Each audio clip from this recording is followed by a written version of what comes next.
Comme vous le savez, lors du dernier Conseil des ministres, Monsieur le Rja a présenté en fait le projet de la Coupe du Monde aux souverains et qui a été en fait, je dirais, sous son impulsion, qui a été intégré dans le cadre d'une vision de développement.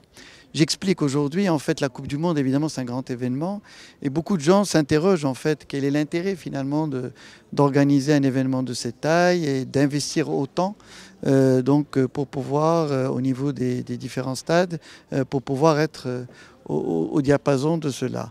Et l'idée est de dire aujourd'hui, c'est que, en fait, le projet en tant que tel est un véritable catalyseur de développement, puisqu'il va permettre, d'une part, de mettre à niveau et de construire des nouveaux stades, notamment le stade de Sa Majesté le Roi Hassan II, au niveau de Ben Slimane, qui est le plus grand stade du monde.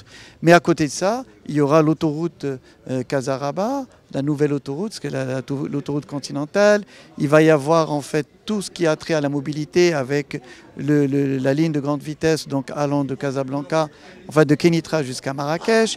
Il va y avoir aussi tout ce qui a trait au RER, qui vont lier l'aéroport au stade, mais également à Mohammedia et aux différentes régions de la ville de Casablanca. Il va y avoir en fait tout ce qui a trait au développement touristique, puisque derrière, il y aura, comme vous le savez, la mise à niveau et la construction de nouveaux hôtels pour pouvoir accueillir en fait les millions de personnes qui vont venir pour la Coupe du Monde. Et comme vous le savez, une clé dans un hôtel, c'est 3 à 5 emplois qui seront créés. Il y aura évidemment le renforcement de tout ce qui a trait à l'eau pour pouvoir faire en sorte à ce qu'on puisse accéder à cette eau, notamment avec le reuse qui va être utilisé pour arroser les différents stades. Il y aura tout ce qui a trait également, tout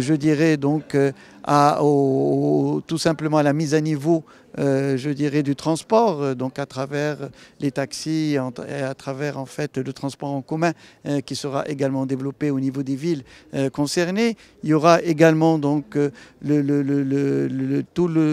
35 villes qui vont bénéficier également de cette mise à niveau avec tout ce qui est infrastructure, avec aussi pour les grandes villes, il va y avoir, un certain nombre d'infrastructures pour désengorger et faciliter l'accès au stade. Et par conséquent, c'est des milliers, pour ne pas dire des centaines de milliers d'emplois qui seront créés au courant de cette période.